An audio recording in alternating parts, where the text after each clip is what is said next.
Good morning guys, welcome to another worked exam answer video. Today I'm having a look at these two multiple choice questions. We've got a sort of year 12 addition polymerization question. These are again AQA questions, but certainly applicable to other specifications as well. And then the second one is interesting in the sense of it's not something that you need to know. The mechanism of propanone reacting with hydroxide ions is not on the spec. It's not something that you'd have to draw a mechanism for, sort of as a 5 marker. The reason why they've included it is because they want to know, do you understand mechanisms? Do you understand what curly arrows are showing? Do you understand where they would need to go? So this is very much an application question. So I guess in that respect, applicable for both year 12 and year 13 students. But yeah, it is a more general question about, do you understand how mechanisms work? So thought that one would be a good one to have a look at together. I also thought the first one was quite interesting, because when we're thinking about addition polymerization, we often think about only joining the same alkene monomer together over and over and over again, whereas here it says we've got a polymer that's formed from the random polymerization of two different monomers. So that context in itself is a little bit different, and I guess if you've never met anything like that before, it's, I guess, being aware that that is something that we can do, and also therefore how we would approach answering a question like this, because what it means by the random part of the question is that we're not necessarily going, I'm going to add monomer A, then monomer B, then monomer A, then monomer B. It's the fact that we've got all of those alkene monomers thrown into the vessel all together, and of course the molecules are not going to know we need to go A, B, A, B, A, B. So we're going to get some A's together. We might have a section that's like A, B, A, B, but we might then have 3 B monomers together. So we need to establish from this section of polymer chain what 2 monomers we can have. Now, I think what most students would do, which is actually going to get us the right answer here, is think about, well, if this is a section of polymer chain, the repeating units will always be made of 2 carbons, because those 2 carbons would have initially been joined by a double bond. But I guess we're probably happier with the thought of breaking up this polymer chain into repeating units like this. Now, if I do that, what we now need to think about is, well, do I have within those repeating units the same 2 monomers? Do I have more than 2 monomers? Do I only have 1 monomer type? And if we do have 2 monomers, what do they look like, and can I match those up to the options in the list? So we can see that there's 3 of them that have CF3s, and in each of those 3 monomers, yes, the CF3s are in different places, but again, we don't have to join the monomers together in the same orientation. So we could have it so that it's flipped and actually the orientation's that way, or we could have it flipped so that it's that way, but it's the same monomer initially, because we've got 1 CF3, albeit in a different place. And then the other 3 atoms, HHH, HHH, HHH. So that would suggest that one of the monomers would originally have been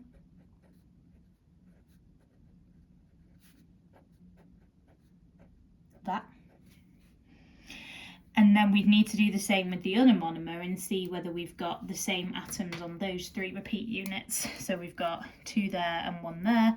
And again, we do. The F again is in a different position. So it's there, top left, top right, or bottom right. But again, all that means is that when the alkenes were joined, some of them were joined like this, some of them were joined like this, some of them were joined like this.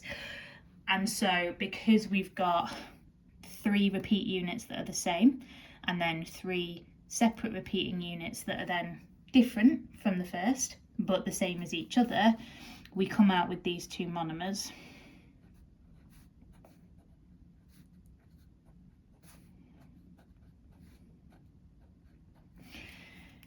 So then what we would need to do is match up those two monomers to the options in this list. So it's looking like A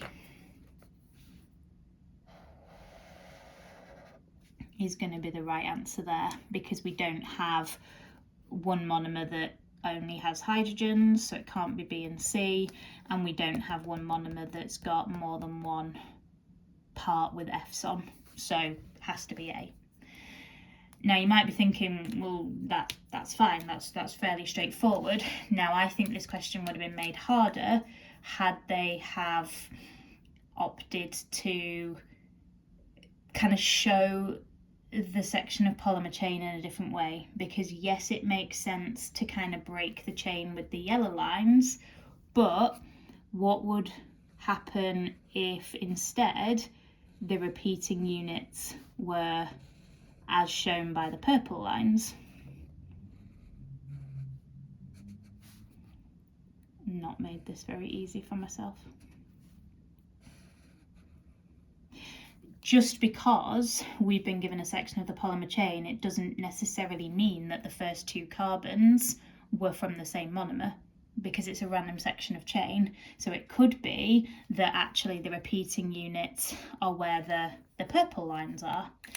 And I think this question would have been harder if this was the right way to go. But the reason why this isn't the right way to go is because when we then look at what monomers we would have, we would end up with 3 different monomers needed. So this one we'd have double bond CF3 and F. This one we would have a double bond there, CF3 and F. But with this one, you'd have the CF3, but there isn't the F on the adjacent carbon. So that would then be a different monomer. But then we've also got this third monomer, which would have been ethene originally.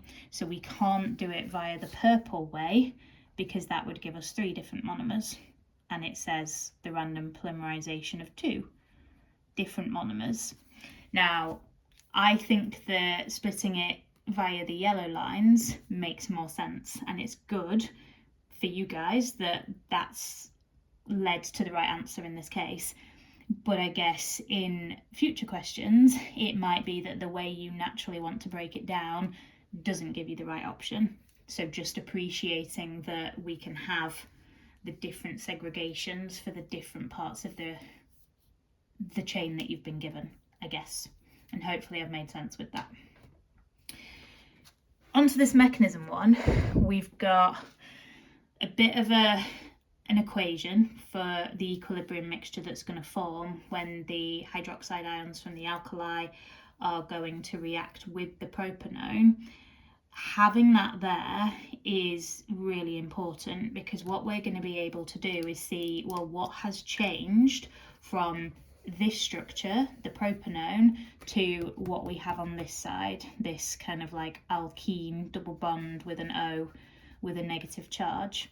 So what I would always suggest with any sort of mechanism question, even if it's a mechanism you know, is that you kind of have a think about, well, what's different? So we've got a carbon hydrogen bond there, which when we look on this side isn't there anymore. So we need that H to be lost. Another change is that C to C was originally a single bond, and in the product it's now a double bond. So that's something else we need to change. And then the third difference is that we did have a C double bond O, and now we have a C single bond O that also has then a negative charge.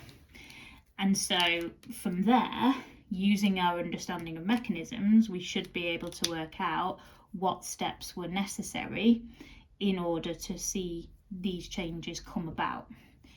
Now, there's only one way in the mechanisms that you will look at in year 12, because there's no CC formation of, there's no CC double bond formation in year 13, is to have a bond from a carbon to hydrogen going to the carbon-carbon single bond.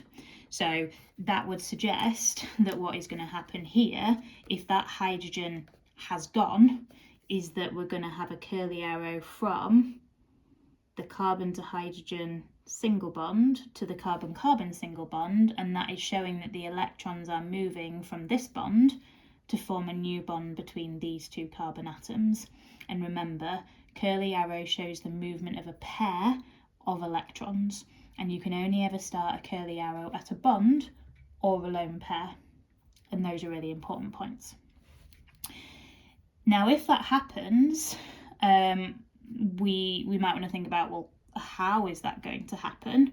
Well, we're going to need something to take this hydrogen away, and we have this alkali, we have this OH minus ion rather from the alkali, and we know that this oxygen is going to have a lone pair, more than one lone pair, but one lone pair is important, and that can then act as a base, take that proton off, which would leave as a H plus, as a proton, meaning both electrons in this bond are then available to form the carbon-carbon double bond. So this is looking very similar to elimination of a halogen or alkane to make an alkene at this point in time. So this is acting as a base, taking the proton, and we form the double bond. Now, if we put that double bond in there, that carbon with the C double bond O would then have two bonds to the oxygen, one bond to this C of the CH3, and we then have two bonds to this carbon. So that's 1, 2, 3, 4, 5. Carbon doesn't want to be forming 5 bonds, and we can see in the product it is not forming 5 bonds. It's only now got one bond to this oxygen. So the final curly arrow that we would have to draw would be breaking open that double bond and turning it into a single bond, like so. And in doing that, both electrons from that bond that we are breaking are going to go to the oxygen. And initially, when these bonds were formed, carbon would have shared 1 and 1, and oxygen will have shared 1 and 1. So if we're then breaking a bond and both electrons go back to oxygen, it's going to have one more electron than it did originally, because it's still sharing 1, but it's taken back its own and one of carbon's electrons, and that's where that negative charge comes from. So those are the curly arrows that you would draw. And no, you don't have to be able to do that whole mechanism. You could, I guess, do it a different way and go, let's have a look at these steps that they've outlined, and do they seem to make sense? But doing it my way, we can go, oh yeah, I've drawn that. There it is, from the C to H to the CC. That is present, and what we're looking for is the curly arrow that does not appear. So A does appear, so it's not going to be A.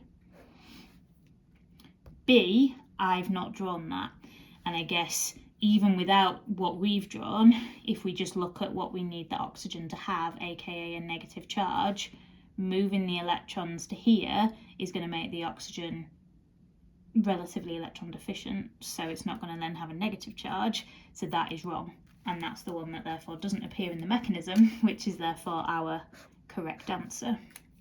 But that step doesn't make any sense, and if you understand mechanisms, then you would know that step doesn't make sense, even though this isn't a mechanism you've ever seen.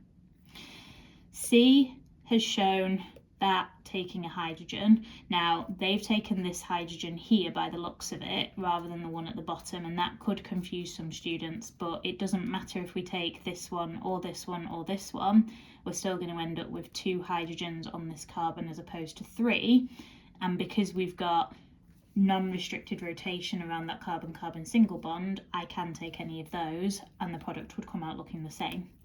So that is present, so obviously it wouldn't have been that one. And then we are going to break open the CO double bond. The electrons are going to go to the O because that's how the negative charge gets there. So that is also going to happen, which again would not be our right answer. So I guess you don't have to draw a whole mechanism on there, but it might be helpful to draw that and then go, yep, got that, have not drawn this. Or it might be that you prefer to go, right, I've looked at this and this, would that happen? Yes. Would this happen? No, and so on and so forth. But yeah, general mechanism rules and skills needed here. So curly arrows, lone pair of electrons, or electrons in a bond moving, pair of electrons moving. This is really similar to elimination. We've got the OH minus acting as a base because it's a proton acceptor. But yeah, any questions on that, obviously just let me know. As I said on my last video, any requests for videos, again, please let me know, because I want to obviously make videos that are going to be most useful for you guys. I obviously know where students might struggle, but you guys know what you struggle with most. So yeah, hit me up if you've got any requests. Thank you again for watching. It's really good to be back, and I will be back with another video really soon. Take care, guys. Thank you so much for watching.